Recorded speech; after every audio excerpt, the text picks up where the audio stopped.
নমস্কার বন্ধুরা, আমি অমৃতেন্দ্র। অমৃত ভারতে আপনাদের স্বাগত জানাই। এই ভিডিওতে আমি আপনাদের দেখাবো 3 রাত্রি 4 দিনে আমরা কিভাবে বারাণসী ঘুরেছিলাম। মন্দির নগরী বারাণসী, যা আমার মতন বাঙালিদের কাছে কাশী নামে অধিক পরিচিত। ভারতের উত্তরপ্রদেশ রাজ্যের পূর্ব দিকে অবস্থিত এই কাশী হচ্ছে বাঙালিদের সেকেন্ড হোম। এখানে চারিদিকে ছড়িয়ে আছে অজস্র মন্দির, যার মধ্যে গঙ্গা নদীর পশ্চিম তীরে অবস্থিত কাশী বিশ্বনাথ মন্দির দেবাদিদেব মহাদেবের দ্বাদশ জ্যোতির্লিঙ্গ মন্দিরের অন্যতম। হিন্দু মহাকাব্য মহাভারতে রয়েছে পাণ্ডব ভ্রাতারা কুরুক্ষেত্র যুদ্ধে ভাতৃহত্যা ও ব্রাহ্মণ হত্যাজনিত পাপ থেকে উদ্ধার পেতে ভগবান শিবের খোঁজ করতে করতে এই শহরে এসে উপস্থিত হয়েছিলেন। এর থেকেই অনুমান করা যায় বারাণসী ভারত তথা বিশ্বের প্রাচীনতম শহরগুলির অন্যতম। শুধু তাই নয়, হিন্দু শাস্ত্র অনুসারে যে 7টি শহর মোক্ষ প্রদান করতে পারে সেই সপ্তপুরীর একটি হলো বারাণসী। আর এই বারাণসী ভ্রমণের সেরা সময় হলো দেব দীপাবলির সময়। যদিও আমরা শেষ শীতের মাত্র 4টে দিন বারাণসী ভ্রমণের জন্য বেছে নিয়েছিলাম। বারাণসী যেতে হলে প্রথমেই পৌঁছতে হয় বারাণসী জংশন রেল স্টেশনে। হাওড়া থেকে বারাণসী যাওয়ার জন্য রয়েছে বিভূতি এক্সপ্রেস, পূর্বা এক্সপ্রেস, দুন এক্সপ্রেস এবং অমৃতসর এক্সপ্রেসের মতন বেশ কিছু ভালো ট্রেন। আমরা যেহেতু অযোধ্যা এবং প্রয়াগরাজ ঘুরে বারাণসী গিয়েছিলাম, তাই আমরা টিকিট কেটেছিলাম নিউ দিল্লি বারাণসী বন্দে ভারত এক্সপ্রেসে।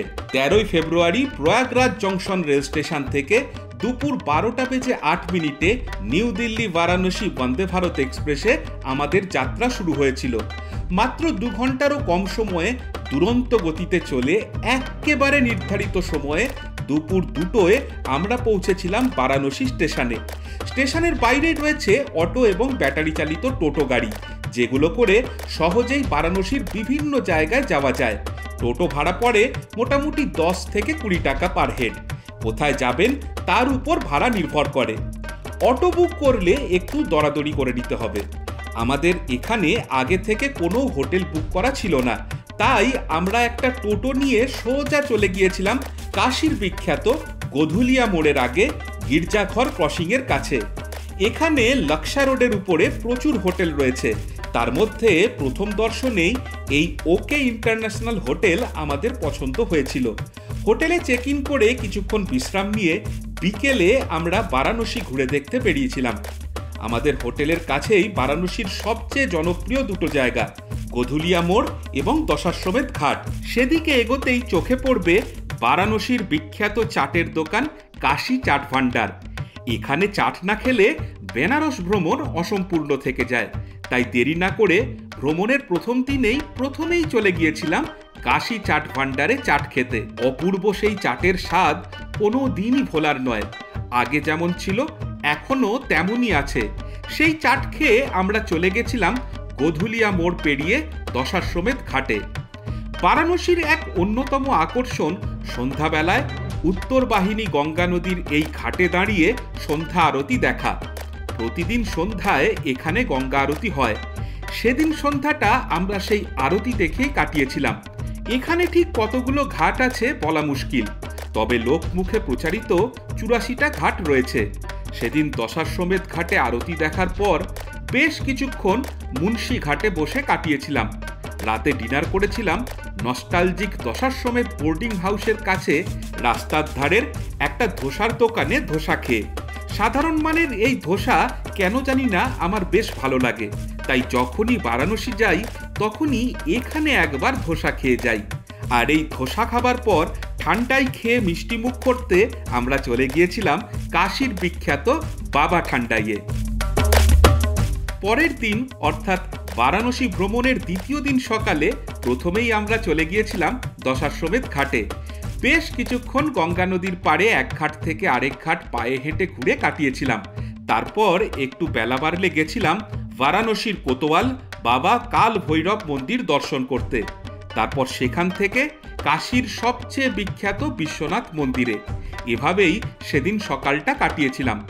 মন্দির দর্শনের পর কাশীর বিখ্যাত দ্য রাম ভান্ডারে ব্রেকফাস্ট করেছিলাম। তারপর লস্যি কর্নারে মালাইও খেয়ে আমরা হোটেলে ফিরে এসেছিলাম। হোটেলে ঘন্টা দুয়েক বিশ্রাম নিয়ে দুপুরে আমরা লাঞ্চ করতে গিয়েছিলাম রসনা ফ্যামিলি রেস্টুরেন্টে। আর লাঞ্চের পর আমরা গিয়েছিলাম ভারত মাতা মন্দির দর্শন করতে। ভারতবর্ষকে মাতৃরূপে পূজা করার কথা অনেকেই বলেন। বারাণসীর এই মন্দিরে সত্যিই ভারতবর্ষকে মাতৃরূপে পূজা করা হয়।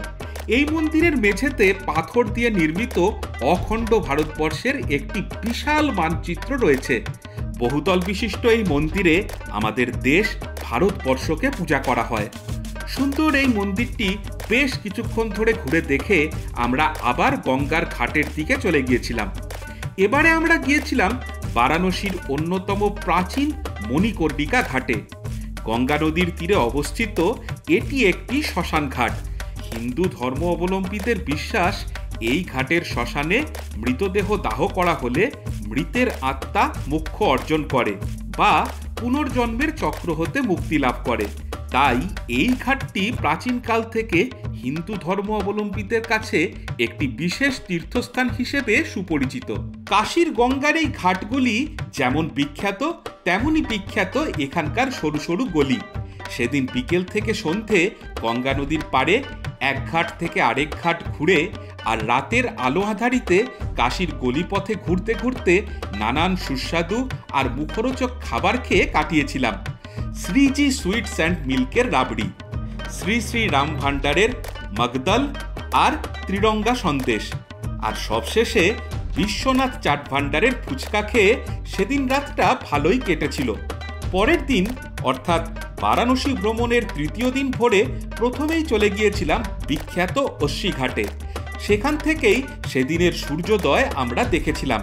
তারপর একটা নৌকা ভাড়া করে সকালের সুন্দর পরিবেশে বেশ কিছুক্ষণ গঙ্গা নদীর বুকে একদিক থেকে অন্যদিকে ঘুরে কাটিয়েছিলাম। তারপর একটু বেলা বাড়লে গিয়েছিলাম রবিদাস ঘাটে। সেখানেও বেশ কিছুক্ষণ সময় কাটিয়ে সন্ত রবিদাস স্মারক পার্কে চলে গিয়েছিলাম। সকালবেলার এই বেড়ানোটা সেদিন দারুণ হয়েছিল। এখানে একটা অনামি দোকানে সেদিন দারুণ ইডলি ফ্রাই খেয়েছিলাম, আর তার সাথে বেশ কয়েকটা জনপ্রিয় খাবারের দোকানে পরপর অনেক কিছু খেয়েছিলাম। বিখ্যাত চাচির দোকানের কচুরি আর জিলাপি, পাহেলওয়ানের লস্যি, কেশব তাম্বুল ভান্ডারের মাগাই পান খেয়ে আমরা চলে গেছিলাম সংকটমোচন মন্দিরে। তারপর সেখান থেকে ত্রিদেব মন্দির, শ্রী সত্যনারায়ণ তুলসী মানস মন্দির এবং দুর্গা মন্দির দর্শন করে আমরা হোটেলে ফিরে গিয়েছিলাম।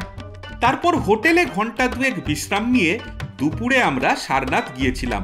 হিন্দুদের কাছে যেমন বেনারস একটি পবিত্র তীর্থস্থান, ঠিক তেমনি বৌদ্ধদের কাছে এই সারনাথ। বেনারসের খুব কাছেই এই সারনাথ। তপস্বী গৌতম বুদ্ধ বুদ্ধগয়ায় দিব্যজ্ঞান লাভের পর এখানেই ধর্মচক্র প্রবর্তনের মাধ্যমে বৌদ্ধ ধর্মে স্থাপন করেন।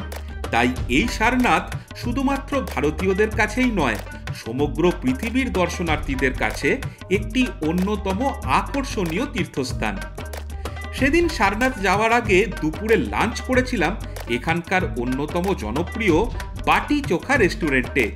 এই রেস্টুরেন্টে লাঞ্চ করে সারনাথ ঘুরে দেখার জন্য আমাদের হোটেলের সামনের থেকেই একটা অটো বুক করেছিলাম। সেই অটোর অটো চালক সারনাথ যাওয়ার পথে আমাদের নিয়ে গিয়েছিল ওখানকার বিখ্যাত একটা পানের দোকানে। সারনাথ যাওয়ার রাস্তাতেই পড়ে এই চৌরাশিয়া তাম্বালুম নামের পানের দোকান। এখানে আমরা দারুণ বারাণসী মিষ্টি পান খেয়েছিলাম। তারপর সারনাথে গিয়ে Sarnath deer park, Ashok pillar, Dhamek stupa, ASI museum, মূল গ্রন্থকুটি বিহার মন্দির, বোধিবৃক্ষ, জাপানি মন্দির, চীনা মন্দির, থাই মন্দির এবং চৌখন্টি স্তূপ দেখে সন্ধ্যায় বারাণসীতে ফিরে এসেছিলাম। ফেরার পথে গিয়েছিলাম বারাণসীর এক বিখ্যাত মিষ্টির দোকান নিউ রাজশ্রী সুইটসে। সেখান থেকে মিষ্টি কিনে চলে গেছিলাম লাল্লাপুরায়। এই লাল্লাপুরার প্রতিটি ঘরেই বেনারসি শাড়ি তৈরি করা হয়। কিভাবে বেনারসি শাড়ি তৈরি করা হয় তা এখানে সামনের থেকে নিজের চোখে দেখেছিলাম। আর তারপর আবার চলে গিয়েছিলাম বারাণসীর দশাশ্বমেধ ঘাটে। সেদিন সন্ধেটাও আমরা দশাশ্বমেধ ঘাটের সন্ধ্যা আরতি দেখেই কাটিয়েছিলাম। তারপর গঙ্গার ঘাটে বসে সন্ধ্যা আরতি দেখার পর রাজশ্রী সুইটস থেকে কেনা মিষ্টি খেয়ে ভালোই সময়টা কেটেছিল। রাতে হোটেলে ফেরার আগে আবার গিয়েছিলাম বিশ্বনাথ গলিতে বিশ্বনাথ চাট ভান্ডারে ফুচকা খেতে। দই ফুচকা আর শুকা পাপড়ি খেয়ে মনটা ভরে গেছিল। সবশেষে বিশ্বনাথ গলির নিখিলের জর্দা দোকানে বাড়ির জন্য পান মশলা কিনে হোটেলে ফিরে গিয়েছিলাম। পরের দিন অর্থাৎ বারাণসী ভ্রমণের চতুর্থ দিন আমাদের দশাশ্বমেধ ঘাটে সূর্যোদয় দেখে আরম্ভ হয়েছিল। দশাশ্বমেধ ঘাট থেকে সুন্দর সূর্যোদয় দেখে আমরা দ্বারভাঙ্গা ঘাট পর্যন্ত হেঁটে গিয়েছিলাম। বেশ কিছুক্ষণ দ্বারভাঙ্গা ঘাটে কাটিয়ে তারপর ফিরে এসেছিলাম মান মন্দির ঘাটে। সেখান থেকে চলে গেছিলাম দশাশ্বমেধ লজের কাছেই শ্রী গুরু বৃহস্পতি মন্দির, আর ঠিক তার উল্টো দিকে খিচড়ি বাবার মন্দির। সেই দুটো মন্দির দেখে এগিয়ে গিয়েছিলাম বিশ্বনাথ গলি পেরিয়ে বেনারসের খুবই জনপ্রিয় লক্ষ্মী চায়পালের দোকানে। সেখানে ব্রেড মালাই টোস্ট আর চা খেয়ে চলে গিয়েছিলাম মণিকর্ণিকা দুয়ারের কাছে। এখানে ভালো ছোট কচুরি পাওয়া যায়। দোকানটির নাম লক্ষণ কচুরিওয়ালা। এখানে ছোটি কচুরি খেয়েছিলাম। সেদিনই আমাদের বারাণসী ভ্রমণের শেষ দিন ছিল, তাই একদম সময় নষ্ট না করে আমাদের হোটেলের সামনে থেকে একটা অটো নিয়ে আমরা আরও কয়েকটা জায়গা ঘুরে দেখেছিলাম। প্রথমেই দেখেছিলাম বেনারস হিন্দু ইউনিভার্সিটি। সেখানে ইউনিভার্সিটির ভিতরে চারপাশ ঘুরে দেখেছিলাম, আর তার সাথে ইউনিভার্সিটির ভিতরে যে বিশ্বনাথ টেম্পল আছে সেখানেও গিয়েছিলাম। বিশ্বনাথ দর্শনের পর কাছেই একটা দোকানে এখানকার ফেমাস ছোলা সমোসা আর ওম কোল্ড কর্নারে কোল্ড কফি খেয়েছিলাম। এদিনই বিকেলে আমাদের বাড়ি ফেরার ট্রেন ছিল, তাই আমরা ঠিক করেছিলাম রাস্তাতেই যে সমস্ত ভালো খাবারের দোকান আছে সেগুলোতে যেসব খাবার পাওয়া যাবে সেগুলো খেয়েই পেট ভরিয়ে নেব। আলাদা করে লাঞ্চ করতে গিয়ে সময় নষ্ট করব না। তাই ইউনিভার্সিটি চত্বর ছেড়ে বেরিয়েই ইউনিভার্সিটির গেটের সামনে বানারসি বার্গার কর্নারে ডালপুরি আর জিলিপি খেয়েছিলাম, আর তারপর সোজা চলে গেছিলাম রামনগর ফোর্ট দেখতে। 1750 সালে নির্মিত রামনগর ফোর্ট কাশী রাজ পরিবারের বাসস্থান। এই ফোর্টের একটা নির্দিষ্ট অংশ ছাড়া বাকি অংশ জনসাধারণকে ঘুরতে দেওয়া হয় না। যে জায়গাটা জনসাধারণের জন্য খোলা থাকে সেখানে প্রাসাদের পুরনো জিনিসপত্র দিয়ে সাজানো একটি মিউজিয়াম আছে। আমরা টিকিট কেটে সেই মিউজিয়াম ঘুরে দেখেছিলাম। ফোর্টের চারপাশ ভালো করে ঘুরে আমরা চলে এসেছিলাম ফোর্টের কাছেই শাস্ত্রী চকে। এখানে একটি ফেমাস লস্যির দোকান রয়েছে, শিবপ্রসাদ লস্যি ভান্ডার। সেখানে লস্যি খেয়ে আমরা চলে গেছিলাম ভারতের দ্বিতীয় প্রধানমন্ত্রী শ্রী লাল বাহাদুর শাস্ত্রীজির বাড়ি ঘুরে দেখতে। বেশ কিছুটা সময় নিয়ে শাস্ত্রীজির সেই বাড়ি ঘুরে দেখেছিলাম। তারপর ফিরে এসেছিলাম গদুলিয়া মোড়ে। সেখান থেকে গেছিলাম মান সিংয়ের মান মন্দির যন্তর মন্তরে। এখানে একটা কাশীর ইতিহাস নিয়ে শো দেখানো হয়, আমরা সেই শোটা দেখেছিলাম। তারপর যন্তর মন্তরের ছাদে বেশ কিছুক্ষণ সময় কাটিয়ে ফিরে গিয়েছিলাম আমাদের হোটেলে। হোটেল সকালেই ছেড়ে দিয়েছিলাম, শুধু লাগেজগুলো সেখানে রাখা ছিল। সেগুলোকে নিয়ে আর তার সাথে বেনারস ভ্রমণের দারুণ সুন্দর স্মৃতি ক্যামেরাবন্দি করে চলে গেছিলাম বারাণসী জংশন রেল স্টেশনে। তবে যাওয়ার আগে আরেকবার বিশ্বনাথ গলিতে ঢুকেছিলাম। এবারে গিয়েছিলাম আচার কিনতে, আর তার সাথে অবশ্যই বিশ্বনাথ চাট ভান্ডারে আরেকবার ফুচকা খেতে। বিকেল 5টায় 13006 অমৃতসর হাওড়া মেলে আমাদের টিকিট ছিল। সেই ট্রেনেই আমরা বারাণসী থেকে আসানসোলে ফিরেছিলাম। এভাবেই 4 দিনের এই বারাণসী ভ্রমণ আমাদের শেষ হয়েছিল।